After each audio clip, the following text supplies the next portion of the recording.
What Sal and Dr. Fabi are building is rooted in something radical and simple at the same time. The belief that every person deserves access to knowledge. In a moment when that belief is being challenged from multiple directions, it matters enormously what people like them exist and are fighting for. Which brings us here, because you can't talk about education without talking about the society that it operates in. And you cannot talk about reinvention without eventually asking the hardest question of all. What is happening to American democracy?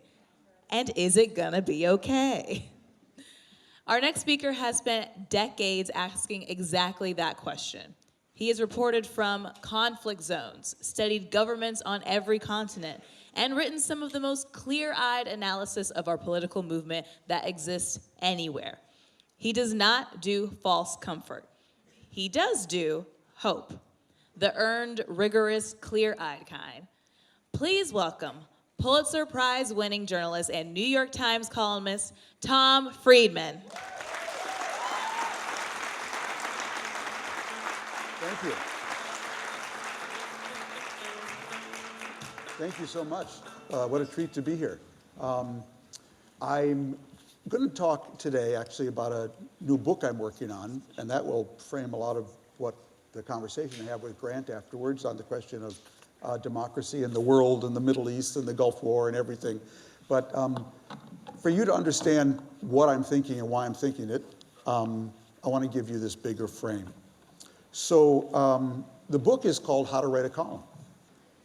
Since everyone wants to be a columnist today, I thought I'd write a book about it, like how to write a column. But it's really about two things. It's, first of all, how I write and why I write and how I basically frame my thinking. And secondly, what actually happened in the world in the 50 years, in 2028, it'll be 50 years that I'll have been a journalist. And so it's really a combination of these two things. So I'll just go through the first part a little quicker than usual. First of all is why I write. I have a whole chapter on that. And I write for a lot of different reasons. First of all, I write to learn. I always tell people I actually don't write my books. I discover my books. I start out with an intuition, feels like the world is flat, And I think of that as kind of a block of granite. And then I chip away and I see an ear and an elbow and a knuckle and an arm or whatever. And metaphorically speaking, every book I've ever written, I spend the first 11 months trying to figure out what the book is about and simply writing to figure out what I'm writing. And then in the 11th month, once I know what the book is about, I go back and start over, and I can write the whole book in a month. So I really discover my books. A lot of people say, do we start with an outline or what? No, I just start, and I just see where it takes me. The second reason I write is I write to teach. And that, for me, is my form of idealism. I live by Marie Curie's motto, now is the time to understand more so we may fear less. Because we live in an age where making people stupid and angry has become a giant industry. And my response to that is basically trying to help people navigate the world with the assumption that if they understand more and fear less, they'll be better students and better citizens. The third reason I write is I write to bend. Martin Luther King famously said that the arc of the moral universe bends towards justice, but it doesn't bend by itself. You have to be in there bending, and I have the privilege to have this giant Archimedes-like wrench. I get to have a column in the New York Times, and it's a fantastic tool for enabling you to kind of bend the world. Last reason I write is I have to confess, I need the eggs. You remember that line at the end of Annie Hall where Woody Allen tells this story. A guy goes to his doctor, says, doctor, I've got a terrible problem. My brother thinks he's a chicken. And he says, well, just tell him he's not a chicken. He says, I can't, I need the eggs. So I feel the same way about writing a column in the New York Times. I can wake up at 2 in the morning, and this happens a lot. It happened last night, actually, and a column will actually write itself in my head. And I will actually get out of bed, and I will write the column. Like the muses in residence, Those are actually always usually your best column. I'll wait till 8 a.m. when my editor's in. I'll call her up. I got a column. It can be Sunday morning. She'll get a copy editor and a fact checker. And by 1 in the afternoon, it's shared with 14 million people around the world on the New York Times website.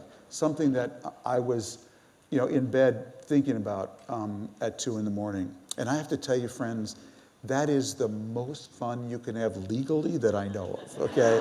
All right? And those are eggs are going to be very hard for me to ever give up. So how do I learn? Because we all learn differently, and I wish I could tell you that I knew this when I started in 1978, I shall learn this way. But I developed actually my own way of learning. And my way of learning was to go to the edge of 3 different realms, because it's at the edge where the best learning happens. You see things very clearly at the edge, and at the edge, you get to name things. Feels like the world's a little flat out here. So I went to 3 different edges. First, I went to the edge of human behavior.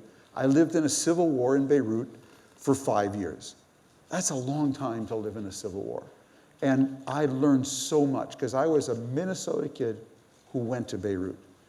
And which is why I tell people my worldview is a tension and synthesis between Walter Mondale and Thomas Hobbes, okay? And that's what happens when a Minnesota boy goes to Beirut. Beirut taught me a couple things. The first thing Beirut taught me was basically the frontiers of human behavior. I got to see people do acts of incredible evil and incredible kindness under incredible pressure. I got to see how human molecules behave at extremely high temperatures that I never could have growing up in a small town in Minnesota where I did. And that really widened my whole lens on humanity, living through that experience. Second thing Beirut taught me, though, was to be an anthropologist. Because in Beirut, there was no data. There was no government.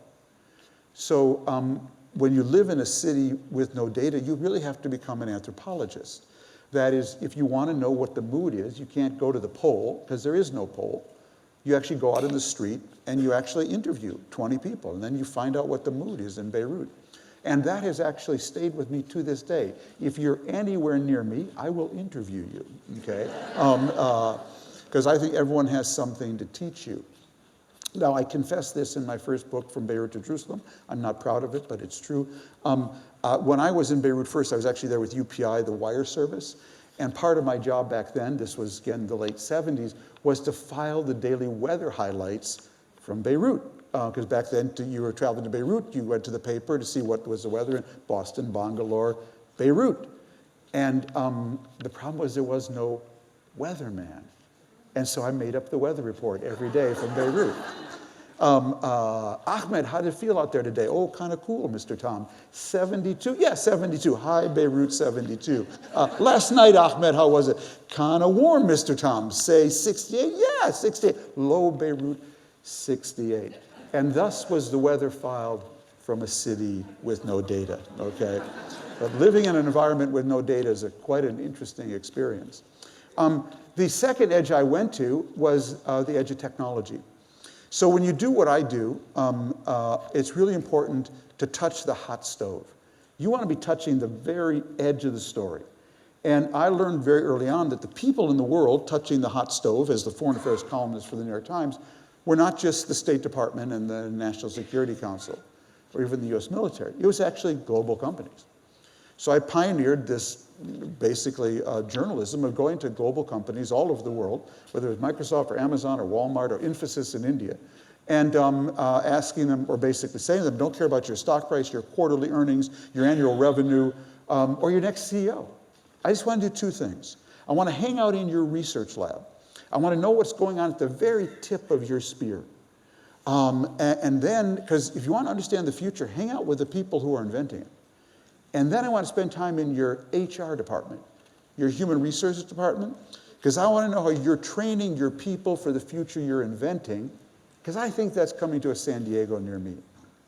And that's actually what brought me to Bangalore, India in 2004, to a company called Infosys, to interview their CEO, the leading outsourcing company at the time. Nandan Nilekani, at one point he says to me, Tom, I've got to tell you, the global economic playing field is being leveled, and you Americans are not ready. And I wrote that down in my notebook. The global economic playing field is being leveled, and you Americans are not ready. Did the interview, got back in my Jeep, went back from Electronic City to Bangalore. The whole way I'm thinking the global economic playing field is being leveled. What he's actually telling me is the global economic playing field is being flattened. Oh my God. India's premier engineer entrepreneur just told me the world is flat. And I wrote that down in my notebook. The world is flat. I got back to the Leela Palace Hotel in Bangalore, called my wife in Bethesda and said, honey, I'm going to write a book called The World is Flat. She now says she thought that was a brilliant idea. That is not how I remember the conversation. But the only way I got that idea was because I was hanging out at the edge of the story. Third edge I hung out on was the edge of environment. So my wife was on the board of Conservation International, an amazing environmental NGO for 16 years, and through CI and through the US Navy, which took me on their ice exercise on a submarine for 36 hours beneath the Arctic, I got to visit every pristine ecosystem on the planet. I did it first to understand, to learn about nature, because I actually didn't know anything about nature. I got my BA in Arabic and Middle East Studies. Then I did it to learn from nature, because I came to discover that the ecosystems that thrived when the climate changed were those that built complex adaptive networks, where all the elements of the ecosystem network together to maximize their resilience, productivity, and adaptability.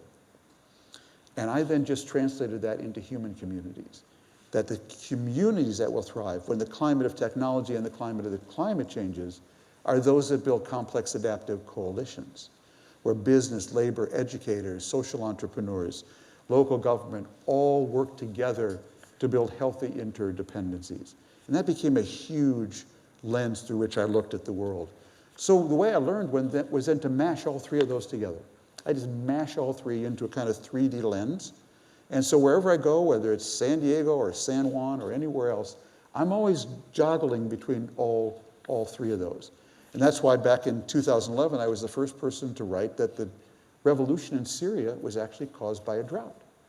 That between 2006 and 2011, Syrians experienced the worst drought in their modern history. 1 million Syrian farmers and herders left their homes, flocked to the cities, overwhelmed the infrastructure. President Assad did nothing for them.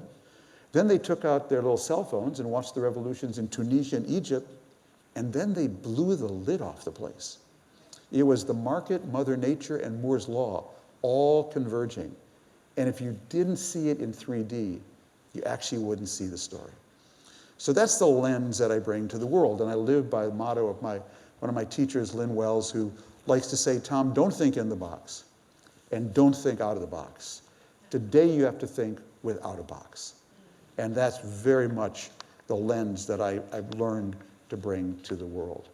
So those are the ways basically I learned. What's the biggest lesson I learned? Very simple, maybe the name of the book. The biggest lesson I learned in almost 50 years now as a reporter and columnist is what you say when you listen. What you say when you listen. So I was a little Jewish kid from a small town in Minnesota who wanted to cover the Arab Muslim world in the 70s. That was not a natural thing, okay? And at the time, the New York Times had a rule you couldn't be Jewish and go to Beirut or Jerusalem. And I broke both those molds. And I didn't do it, as any of you who follow my writing know, by going out there saying, you're all great, you're all wonderful, it's all the other guy's fault.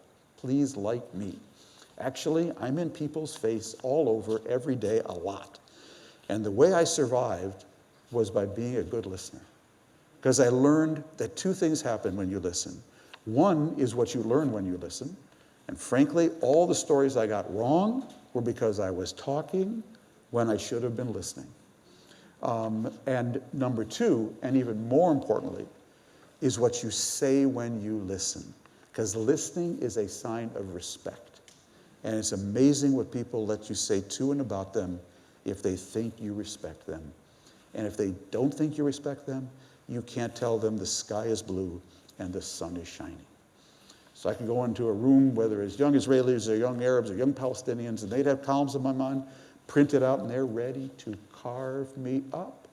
And I spend an hour listening to them, real listening, deep listening, not just waiting for people to stop talking. And invariably at the end of that hour, everyone has their cell phone out and wants a selfie with you. Because so many people just want to be heard, want to be respected. And that's why in 2015, I changed my business card from New York Times Foreign Affairs columnist to New York Times Humiliation and Dignity columnist. Because I realized I was spending 40 years actually watching people acting out on their sense of humiliation and questing for dignity, whether it was Putin in Russia or China after a century of humiliation or Palestinians versus Israelis or Sephardic Jews versus Ashkenazi Jews. You name it, I am the New York Times Humiliation and Dignity columnist. So those are the things, a few of the things that I learned doing this. What did I see? Well, you know, if you meet any journalist doing this for 50 years, they will tell you for sure they were here for the big one. You know, anyone who's been doing this for a long time thinks, I was here for the big one. World War I, World War II, Vietnam War, rise of the internet, fall of the Berlin Wall, rise of China. Friends, we were here for the big one. Yeah, we were here for the really big one. You know, when Gutenberg invented the printing press, someone was a lot. And some monk did say to some priest, you can be sure, now that is really cool. You mean I don't have to write this Bible out by hand anymore? We're going to, how did you say, print it? Okay. Well, we are here for a similar moment. We are here for what I call the second Big Bang. The first Big Bang was set off by our Creator 13.8 billion years ago, and the second Big Bang was just set off by us. I have a column I want to address to Pope Leo, who wrote about AI on this amazing encyclical last week, and just want to say, dear Pope Leo, you don't know the half of it, okay? Because the real story is that we have made ourselves godlike in 7 different ways. God created the world in 6 days and rested on the 7th, and we have made ourselves godlike as a species in 7 different ways. First, we've created an artificial brain greater than the Creator endowed us with. We have disconnected human biology from intelligence. No member of our species has ever done that before. And we have actually birthed in the process a new species called AI. It's not carbon-based like we are, it's silicon-based, but it is actually a new species. That is a godlike act. Second, we actually changed the climate. There is no member of our species that's ever driven us from one geological climate era, the Holocene, which we've been in for 11,700 years, into a new epoch, the Anthropocene. Only God has done that up to now. Third, we've created a planetary nervous system. We have so wired the world, we have created a planetary nervous system where we can now hear each other whisper. We can hear each other whisper now from one end of the world to another. We're not quite as omniscient as the Almighty, but we're getting there. Fourth, we created a new galaxy. It's called cyberspace. We created a whole new realm where we're all connected and no one's in charge. Fifth, we split the atom. We can now destroy the planet just like the Creator did in the days of Noah. Sixth, we created deep, deep learning. We can now understand the mysteries of the universe that were only previously the purview of the Almighty. Basically how? Well, back in 2012, IBM wired Lake George in upstate New York. So they took sensors and they put them everywhere, in the muck and the mud and the shore and the water and the waves in the middle. And then they fed all of that data into big data, and Rensselaer Polytechnic studied it. And at the time, the man who ran that project at IBM, John Kelly, who was head of IBM Research and is a friend of mine, gave me my all-time favorite quote. Something has to be your favorite quote after 50 years, so this was mine. He said, Tom, the world has been speaking to us all these years. We just couldn't hear it. And now we're going to be able to hear it. Only we're not going to feed it into big data. And Rensselaer Polytechnic. We're going to feed it into AI. And we are going to sear. We are going to hear what forests are saying. We're going to hear what buildings are saying. We're going to hear so many things that we never could before. And lastly, Down the road, can't tell you whether it's 5 years, 10, or 15 years, will be our genesis moment. That's when we get quantum computing, fusion energy, and AI. So human biology is way too complex for even a supercomputer to understand, but not a quantum computer. And when and if we do get quantum computing, and we do get fusion energy, so unlimited compute, unlimited clean energy, and unlimited intelligence, we will actually be able to design anything from the molecular level up, N of 1, just for you. That will be a genesis moment. We've become godlike as a species in 7 different ways. Just one problem. We now have the power to part the Red Sea, but without the 10 Commandments. And now we need 20. 10 for us and 10 for the AI. So, yeah, I said we're here for something really big. Pope Leo, you don't know the half of it, okay? All right. So what this has done, I just think of this as a giant release of energy like a supernova. Supernova is an explosion of a star. So this convergence of technology and climate and human energy has been just like an explosion. And what it's doing, actually, is changing the physics of our world. It's literally changing the physics of our world, and you can actually see it in the paper every day. It's changing relations between humans and machines, humans and humans, humans and governments, and business and government, among others. So let's just look at a few of those. It's changing relations between humans and machines. So much of us who grew up in the computer age, we grew up at a time where knowledge was created by us coding instructions into a computer. And that computer was only as good as the coding of instructions we could put into it. We're going from that to a relationship where we just code the machine one time with AI, and it thinks for itself ever after. And very soon, coming to a theater near you, will be something called RSI, recursive self-improvement, where the machine will be able to take its homework, ingest its own homework, learn some more from that, innovate, more homework, learn some more from that. And that's why a philosopher named Good has suggested that AI will actually be mankind's last invention, that everything else will just be that way. So we've fundamentally changed the relationship between humans and machines. We've changed the relationship between humans and governments. You can see this in the paper every day. Because now the small can act big and the big can act really small thanks to AI.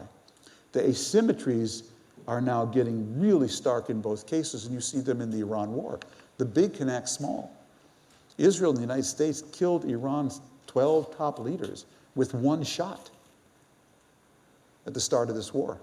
That's the big acting really small. No, that wasn't some 5,000. They could just, like, with one shot, take these guys out. But now the small are acting big, as President Trump is discovering. Because a $15,000 Shahed drone, just a few of them, could close the Straits of Hormuz and choke off 20% of oil supplies for the entire world. That is the small acting big. What Ukraine is doing to Russia, what Hezbollah is doing to Israel, what Iran is doing to us is the small acting big. And that's because of this new platform, fundamentally changing the relationship. Relationship between government and business is changing. I listened to that clip of Eric Schmidt talking about these AI companies and the people booing. Well, just imagine this. Imagine it's 1944. And at Los Alamos, there aren't Oppenheimer and a bunch of high-minded scientists. Then you had 4 companies inventing the next nuclear bomb. One was led by Elon Musk. One was led by Mark Zuckerberg. One was led by Dario Amodei. And one was led by Sundar Pichai of Google. These companies are now bigger than most governments in the world, and they are inventing the new weapons of both mass destruction and mass disruption.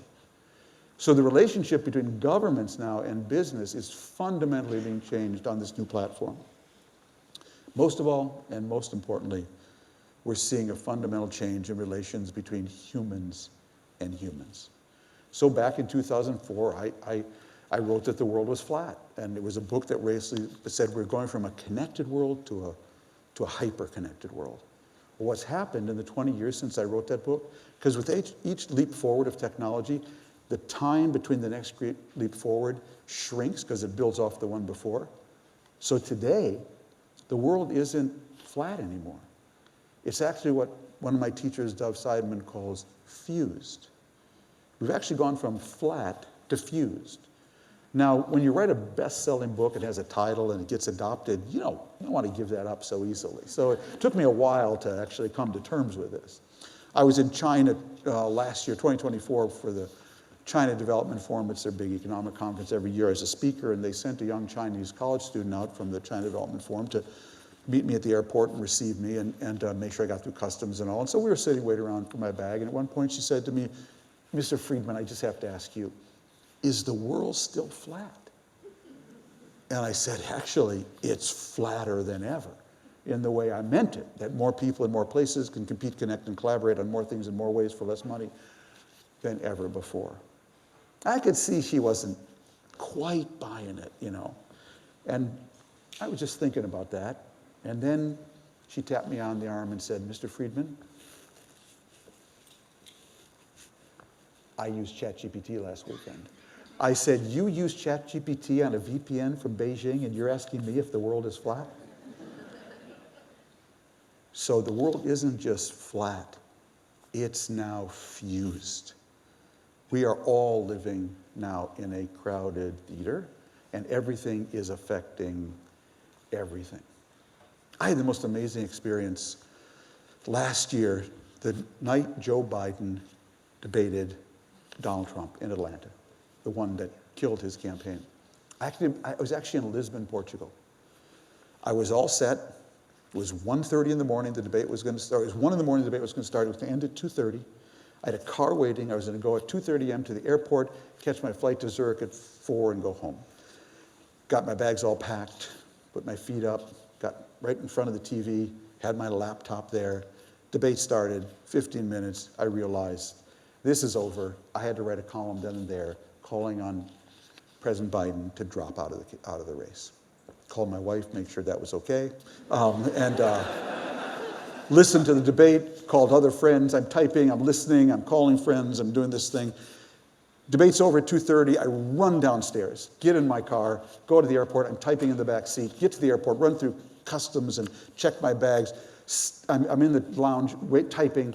I get on the bus to the plane. I fix my computer on a ledge. I'm typing. I drop my passport, by the way. I lose it. The stewardess finds it. The flight attendant finds it. I get on the plane. I'm typing, furious to finish. I call my editor. I think we got it all set. I turn to the flight attendant. I said, Swiss Air. I say, "You have Wi-Fi on this flight, right?" She says, "No, I'm sorry. Not on internal European flights." I said, "You have to be kidding, okay?" So I create a hotspot on my iPhone. As the plane is taxiing to the runway, I press send. I call my editor, Pat Healy. He's got it, and we take off. One of the most important columns of my life, by the way, and I'm not going to be there to edit it. So 2.5 hours to Zurich, I'm dying. Did I do the right thing? This was, oh my God, what did I just do? Land in Zurich. I get bars on my phone to call up the column. My editor, Pat Healy, is fantastic. The editor, just great. Really happy. We pull up to the gate. I jump out of my seat. I lift the bin to get my bag out. And I turn around, because just to position myself, and the man in the seat across the aisle says, "You're Tom Friedman." I said, "Yeah." He said, "I just read your column." I said, "Sir, the world is flat, okay?" But it's actually fused. But it's fused in another way as well. We now have a whole bunch of planetary scale problems that only have planetary scale solutions. Managing AI, that can only be done on a planetary scale, starting with the US and China. Managing climate, I don't have to tell this audience, that's a planetary scale problem. Managing human migration, planetary scale. Managing nuclear and biological weapons, planetary scale. Managing pandemics, planetary scale. Managing supply chains, planetary scale. These are all planetary scale problems that only have planetary scale solutions. We are not just fused by technology anymore. We're fused by fate. And that's why, my teacher and Fred Seidman likes to say, interdependence is no longer our choice. It's our condition. It's our condition. We're going to rise together or we're going to fall together. But baby, whatever we're doing it together. So we can either learn that before the next great global crisis, or we can learn that after. But learn it we will. Thank you very much. Thank you. Thank you. Grant?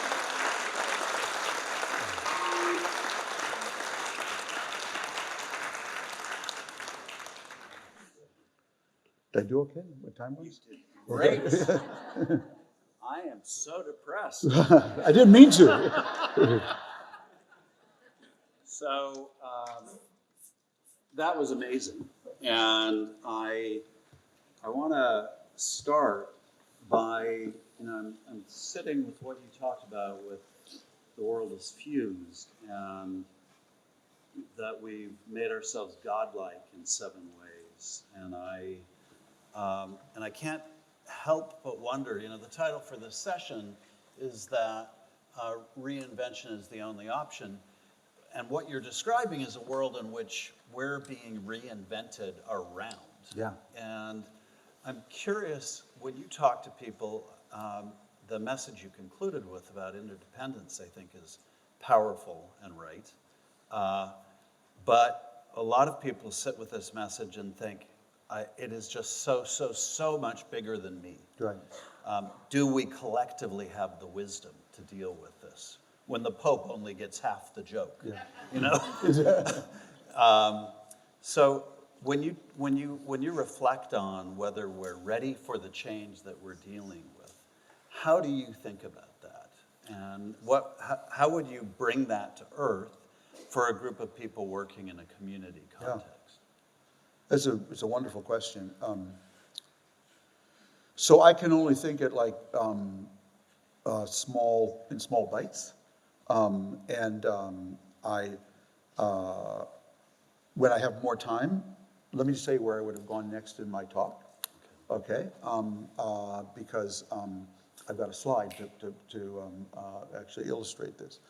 So what's sort of the next line? The next line is, in such a world, managing anything is just hugely difficult, right at a time when we need to be more collaborative than ever, because you have all these sort of empowered agents out there now.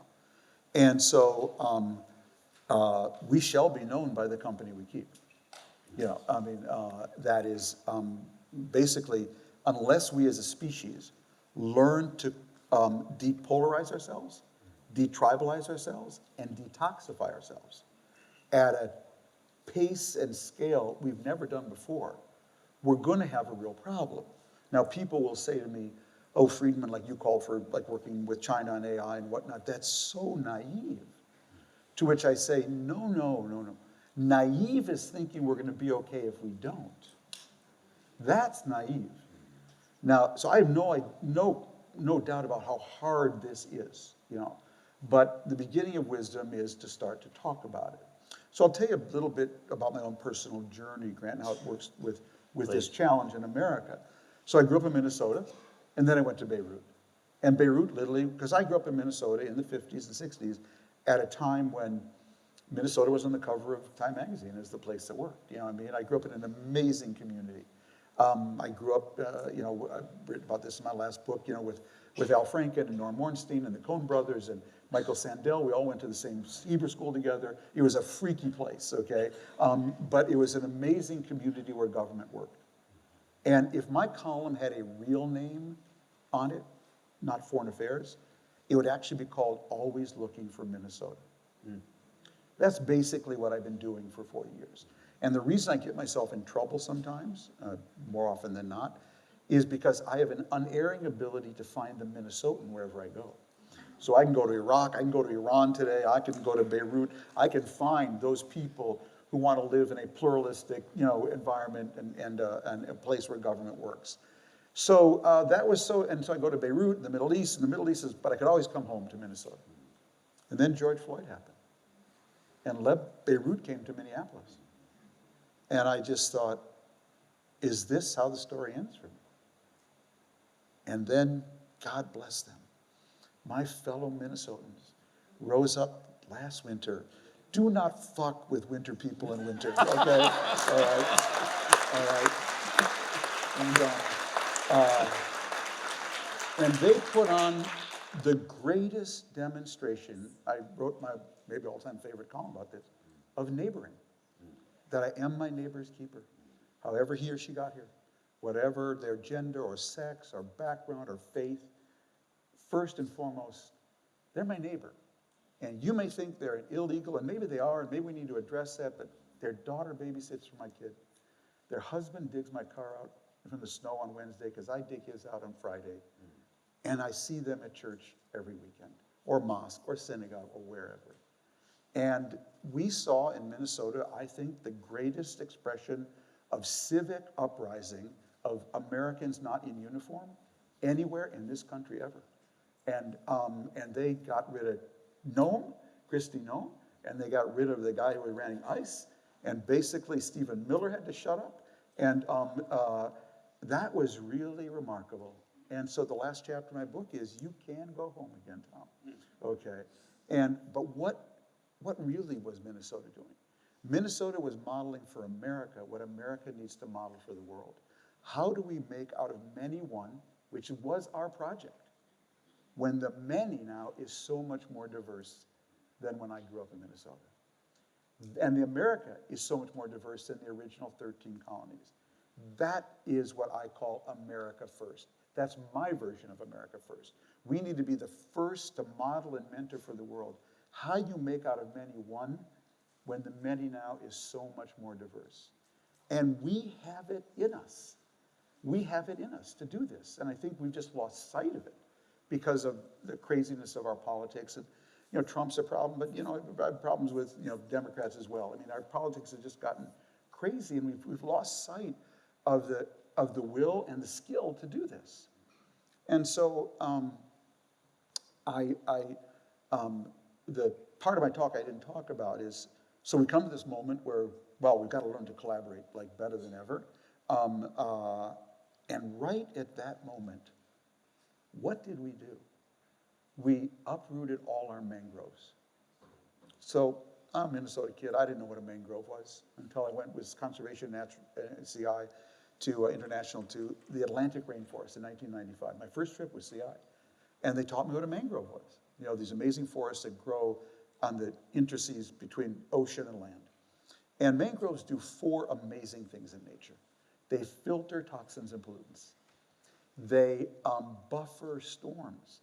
So the towns in Indonesia that uprooted their mangroves got wiped out by the tsunami. Those that preserved them didn't, all right? They create nurseries for young fish to grow healthy because they have cabled roots so big predator fish can't get in. And they hold the shore in place. And the worst thing that happened in my life is that we uprooted our mangroves, but Grant, not just in nature. You see, shame used to be a mangrove. It used to be if you had unprotected sex with a stripper 5 weeks after your wife gave birth to your son, you wouldn't be running for president, okay? Elite responsibility. I remember this. Yes, right, exactly. Yeah. Elite responsibility was a mangrove. If you had the honor of serving on the U.S. Supreme Court, your wife wouldn't be conspiring with the White House Chief of Staff to overturn an election, okay? Small town newspapers were a mangrove. President Obama tells a wonderful story when he ran for president. He started in Southern Illinois. All these towns had their own newspapers, own editors, almost always a white guy, almost always a conservative. Obama would go down there, meet with that guy. Editor would spend an hour with him. At the end of the hour, editor would say, black guy's okay. Black guy's okay. I'm going to endorse the black guy. Today, Grant, paper's gone, editor's gone, and it goes unfiltered, unmangroved from Fox or MSNBC or whoever right to your living room, okay? So, and basically, dignified public life was a mangrove. If you were president of the United States, you didn't say fuck. okay? You're a columnist. But a columnist you can, but it's all right. Setting the rules. Just, all right? So, and it's not just him. If you watch the Ryder Cup last year, I mean, what golf fans did in New York to Rory McIlroy, it's not just, it's all this is life imitating Twitter now. So people talking to each other in person now like they did online. So if you ask me what is our biggest political project today, it's replanting our mangroves, the norms and institutions that are cement of truth and trust, which is the cement of any collaboration. We can't collaborate if we don't know what's true, and we can't collaborate if we don't trust each other. And so I always like to end my talk with this slide. It's, see if this works. Presto, please slide, come on. Okay, just one more. So that's a mangrove, for those of you who don't know what a mangrove looks like. That's a mangrove.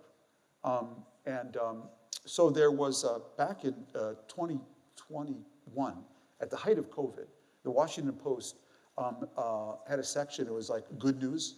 They had felt they had a special section, just good news.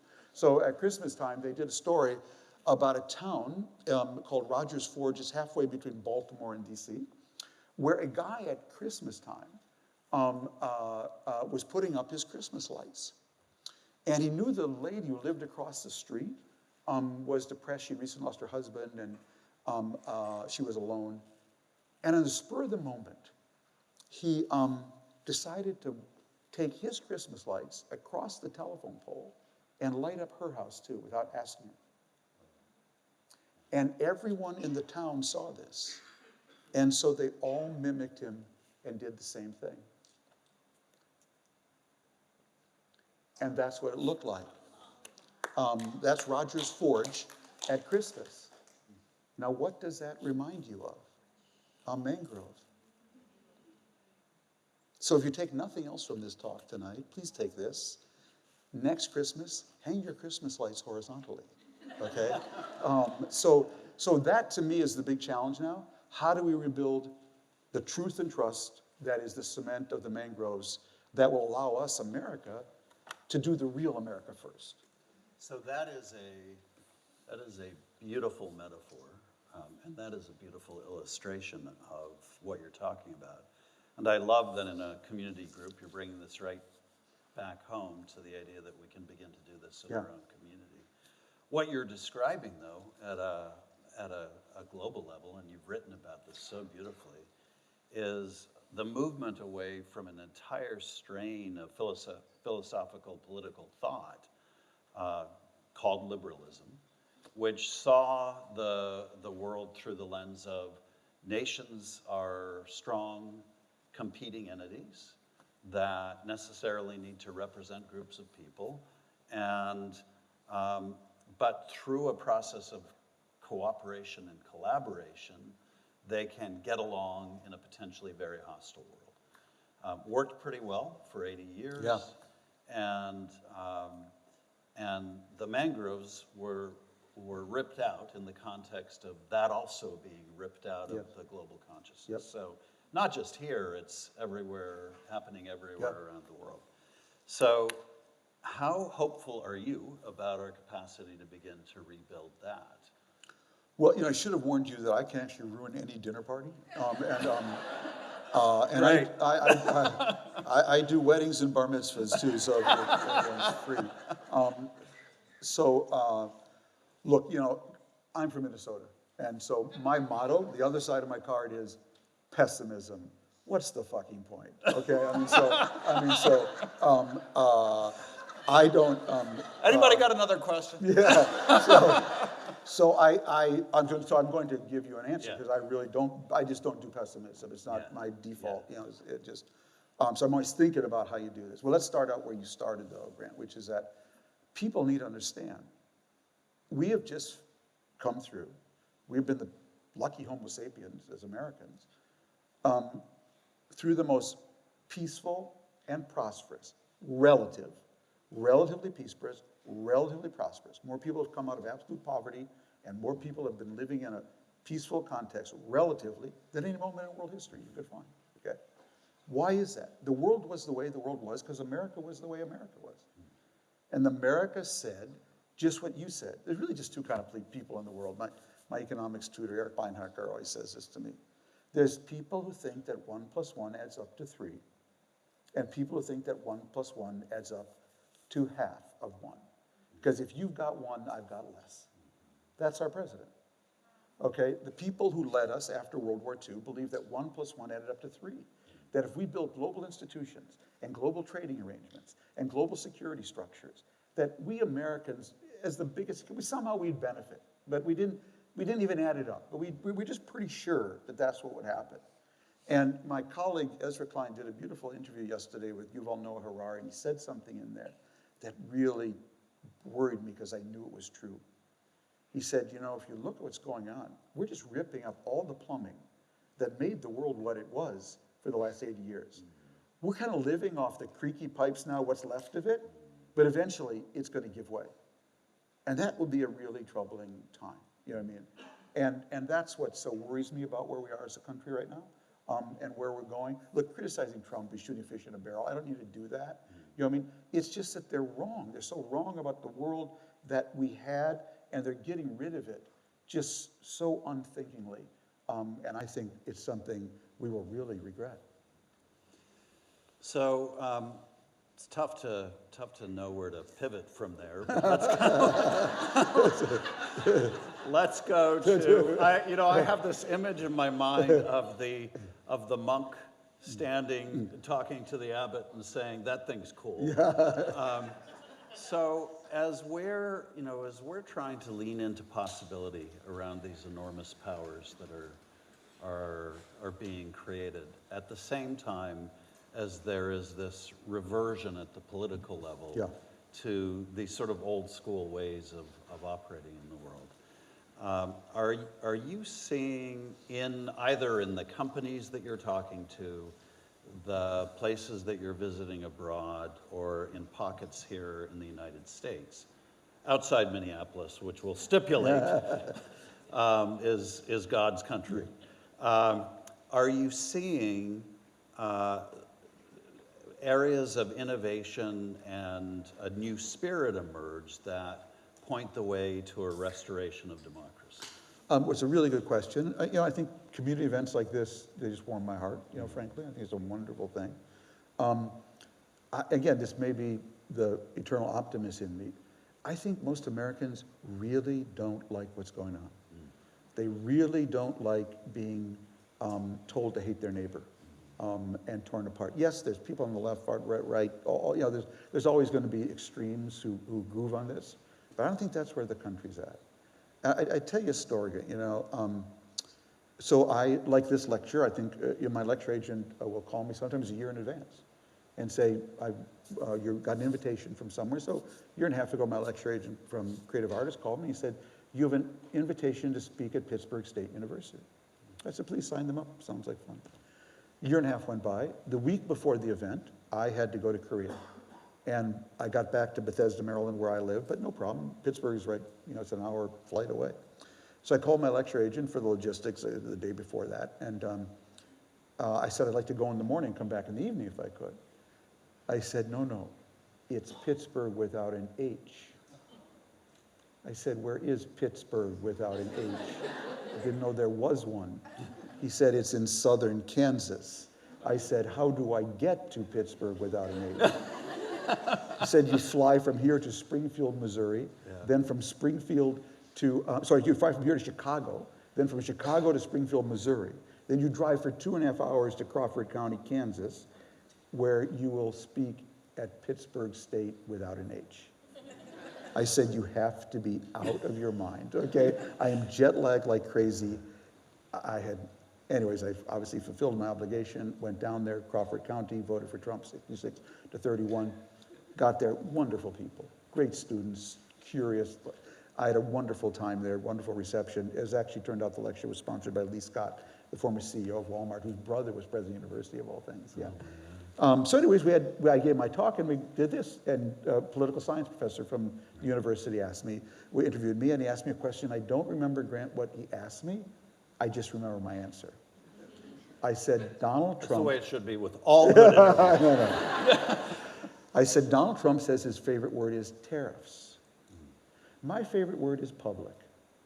Public schools, public parks, public health, public service, public works, public places. And I got the loudest ovation of the night in Pittsburgh without an H. Okay? So that didn't surprise me at all. That I think there's such a longing of Americans to be brought together. You know, and I'll tell you another story. I was in Florida Super Bowl Sunday, and these are related. And a friend of mine, I was up in Juno Beach, and my friend lives in Vero Beach, like an hour drive, and he invited me to come over to his house and watch the game. My wife wasn't with me. So I said, sure. So I drove. I got off to a little late start, and I was running late, so I turned the game on over ESPN or whatever, because I wanted to hear the kickoff, and instead I got the pregame, the national anthem, and Brandi Carlile singing America the Beautiful. And I'm a huge Brandi Carlile fan. And so I was singing along by myself in the car. And then I heard it. All the times I've heard that song, and I'd never heard it before. And crown thy good with brotherhood from sea to shining sea. And as soon as I got to his house, I Googled the poet Bates who wrote that song and said, what did she mean by that? She was saying brotherhood. Crown thy good with brotherhood. That brotherhood is the product of doing good. It's the product of assembling goods. Brotherhood is the highest goal. And I thought, there's a real message in that bottle. Do you, that would be a beautiful place to end, but it would be a waste of 4.5 minutes. Please. I'm just going to use this time. Go for it. You can even add a couple. I am, you know, I've been struck over the years by how well you write. I mean, you really are a philosopher in many ways, and how well you write about democracy and where we are in the health and life of our democracy. You also write really well about innovation and the role of American business in the world and the role that this country has played in innovating the technologies that are transforming the planet and giving us these godlike powers. Well, you're sitting in one of America's great engines of innovation. And we have all been wondering how we keep that engine robust and alive at a time where the federal government seems intent on ripping the rug out from under many of the supports that have kept it strong. Are you still sanguine about the role of American innovation in getting us? I mean, it's no problem at all if after AI there is no other invention. Right, yeah. So if you're right about that, then but are you, when you think about this dynamic that has driven us for so long and helped make a place like ours such an important place in terms of inventing the future, are we still that? Yeah, I spent a lot of time in San Diego for my last book because I profiled Mr. Jacobs from Qualcomm. Yeah. A hero of... absolutely, one of the just great American, you know. Look, I mean, it's no secret. I think we're in the fight of our lives. I mean, these are foundational issues. Immigration. Look, we are here for this AI revolution that people were booing, and I understood why. Eric Schmidt about, which you saw in the video. We are here because of maybe the most important algorithm ever written, which was called Attention is All You Need. It was called the Transformer algorithm, 2017. That's what gave us LLMs, written by 8 Google scientists, then released to the world, 6 of whom were immigrants, and 2 of whom were children of immigrants. Couldn't make that up. Okay. So last time I checked, Grant, God distributed brains equally around the world. What he didn't do was distribute which country would welcome them the most.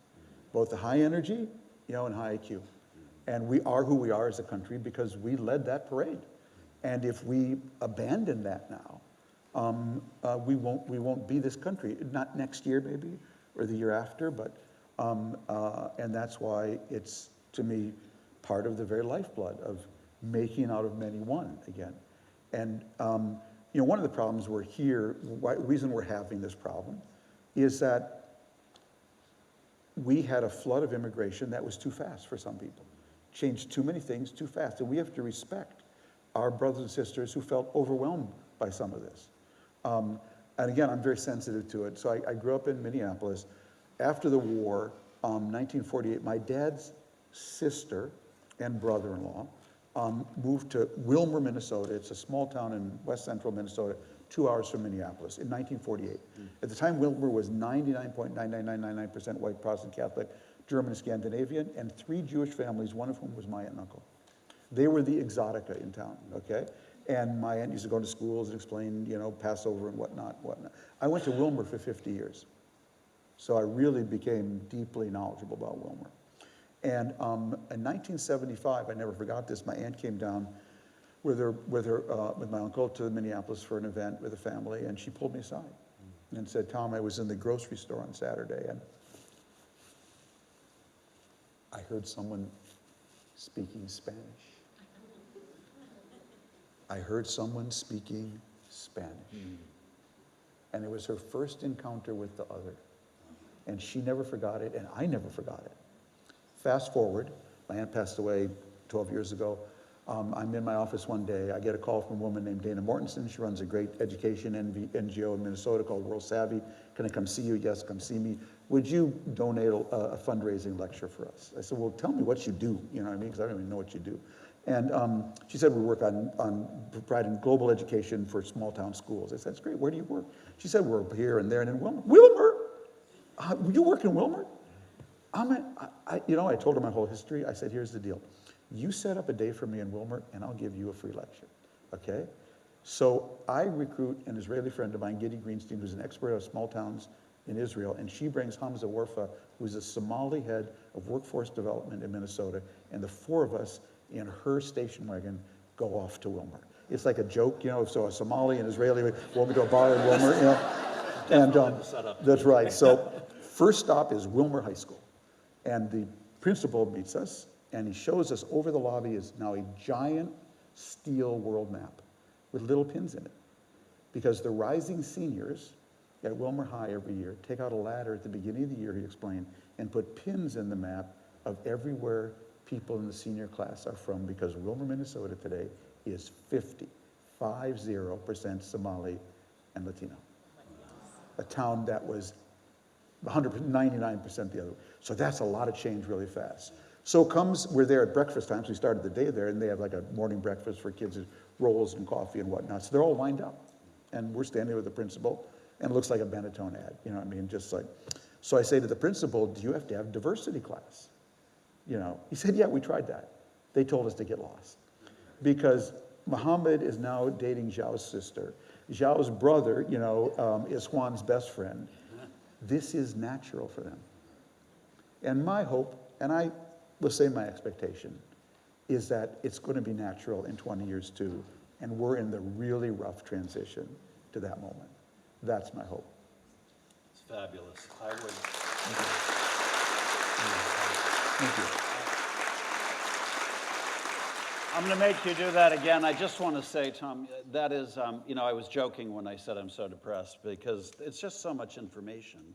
But you have really brought us a message of hope, and I love how you just ended. I think what you shared with us about the concept of public and returning to that, the concept of returning to neighborliness, which everybody in this room, I think, understands intuitively and practices, or they wouldn't be here. And the concept of meeting the fight of our lives with the strength of what we have. I think it's a terrific rallying cry, and thank you for spending the time. Great to be here. Thanks for having me. Thank you.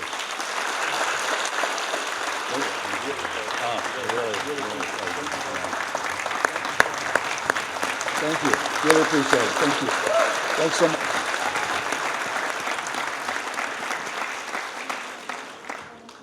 All right, I think I'm supposed to share some thoughts before we leave for the breakout session. I have no idea how I do that now. I mean, honestly.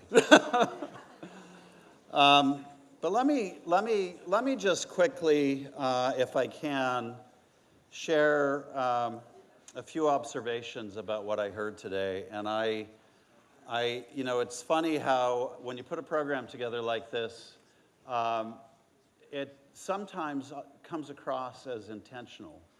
And in many ways, it was. But the way in which the speakers formed their themes today and the threads that I at least pulled out of their presentations was extraordinary to me. And there are four threads that I think I'm especially holding on to as we wrap up this first day. One is that there really is a deep struggle that everyone is feeling about how to adapt to a world in which they're not quite sure of their place, either because of reasons of identity or how they're perceived in the world or whether they're represented or not, the swift changes coming at us in terms of technology. And I thought it was really interesting to hear that from the perspective of people who are storytellers professionally, putting together plays, people who are working in journalism in a new way, in new media, to try and help to tell the stories of today's world to today's generations. Or to hear it from a longtime observer like Tom about the ways in which we're struggling to find our place. And when he describes something as the fight of our life, I think that is part of it, the sense of where we fit and how we fit in this wildly changing landscape. So that was one theme. A second was the incredible importance of art and the arts and storytelling and trying to capture the essence of what is going on in meeting that moment. So we heard from the playwrights talking. I loved Gloria's phrase that specificity is universal. We have turned in the last year the idea of a person's identity into a negative, when in fact what every single one of us is crying out to do is tell the story of our life in a universe we don't understand.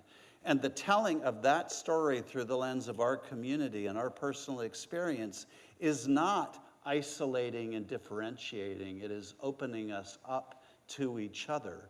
And I thought our panels made that clear beautifully as they wrestled with how do you tell stories that appeal to a broad society, and how do you tell the narratives in the modern media forum that we have to do that. I thought that was incredibly powerful. I loved the theme that emerged around the idea, this is the third one that came out powerfully for me, around personal action. If I think about that first challenge, the one of what is my place in the world, there's probably no better embodiment of how I felt with that than Mike Posner's Sad Soul song, which honestly made me want to cry. If you read the former Surgeon General's report, if you listen to what a lot of children and young people are wrestling with, they're wrestling with this sense of, I can have all the things, but I can't have my place in the world, and I don't know what to do about it. And the theme emerged during the course of our presentations today around the possibility for personal action. If you think back to Barry's presentation in the morning, wonderfully quoting Shakespeare as always, but those quotes all spoke to, this is our moment where we don't get to sit passively in a theater. We actually have to be the ones stepping onto the stage to make the choices. And that message came out. I'm looking back at my notes. There's, Mike, when he was talking about his gems of wisdom, and his step one is taking one step. Same idea that we are called upon. I also loved him in his gems of wisdom that the only way through pain is through growth. And what are we going through, to go back to what Tom just talked about, if not a call to grow and to evolve and to be different? I loved with our media panel how they wrestled with look, they don't know what the solution or the future of media is any more than any of us in this room do. What they know is they are trying things at $5 a month, by the way. They are trying things to try and invent the responsible vision of what the future can be. So this idea of taking personal action to invent that future, I thought was a powerful thread for us.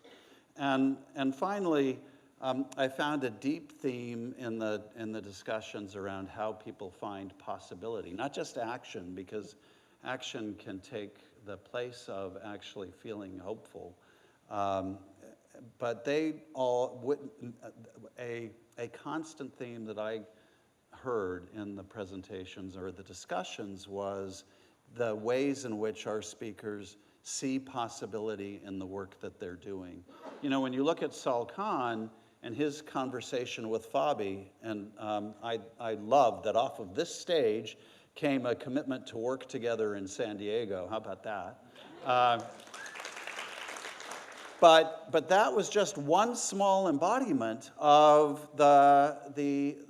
this theme that came through the conversations where, you know, he was talking about technology that many of us view as a threat to everything we can see, and yet he's figuring out how to harness it to, as he said, not diminish our humanity, but to scale it up and to allow us to find more of a way in which we can leverage our humanity. And that willingness to lean into the changes that are real and see how we can use it for good, I think, was a theme that came out for me repeatedly.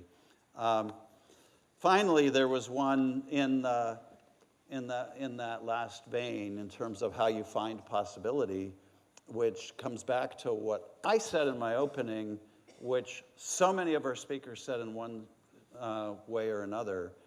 The power of finding possibility in all of this is simply by listening. And I loved Tom's notion of listening at the edge, of going to that space of discomfort and really committing to engaging with people to hear what's going on for them. And through that process to restore to them the dignity that they feel has been stripped away. If we're struggling with a sense of purpose and our place in the world, that's a dignity question.